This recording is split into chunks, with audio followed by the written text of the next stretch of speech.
It was less than a year after September 11th, and I was at the Chicago Tribune writing about shootings and murders, and it was leaving me feeling pretty dark and depressed. I'd done some activism in college, so I decided to help a local group hang door knockers against animal testing. I thought it'd be a safe way to do something positive, but of course I have the absolute worst luck ever, and we were all arrested. Police took this blurry photo of me holding leaflets as evidence. My charges were dismissed, but a few weeks later, 2 FBI agents knocked on my door, and they told me that unless I helped them by spying on protest groups, they would put me on a domestic terrorist list. I'd love to tell you that I didn't flinch, but I was terrified. And when my fears subsided, I became obsessed with finding out how this happened, how animal rights and environmental activists who have never injured anyone could become the FBI's #1 domestic terrorism threat. A few years later, I was invited to testify before Congress about my reporting. And I told lawmakers that while everybody's talking about going green, some people are risking their lives to defend forests and to stop oil pipelines. They're physically putting their bodies on the line between the whalers' harpoons and the whales. These are everyday people, like these protesters in Italy who spontaneously climbed over barbed wire fences to rescue beagles from animal testing. And these movements have been incredibly effective and popular. So in 1985, their opponents made up a new word, eco-terrorist, to shift how we view them. They just made it up. Now these companies have backed new laws like the Animal Enterprise Terrorism Act, which turns activism into terrorism if it causes a loss of profits.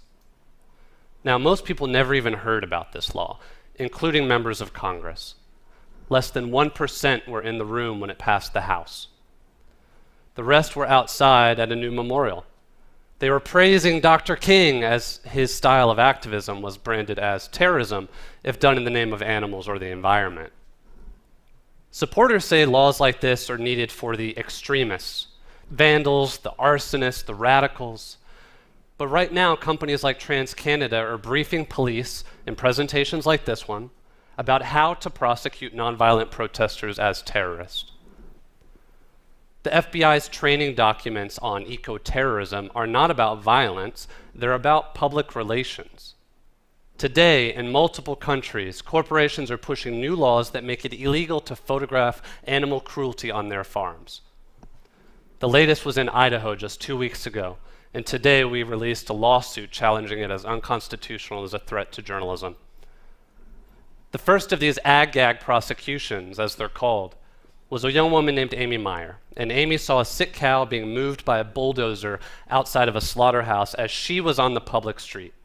And Amy did what any of us would. She filmed it. When I found out about her story, I wrote about it, and within 24 hours it created such an uproar that the prosecutors just dropped all the charges. But apparently even exposing stuff like that is a threat. Through the Freedom of Information Act, I learned that the Counterterrorism Unit has been monitoring my articles and speeches like this one. They even included this nice little write-up of my book. They described it as compelling and well-written.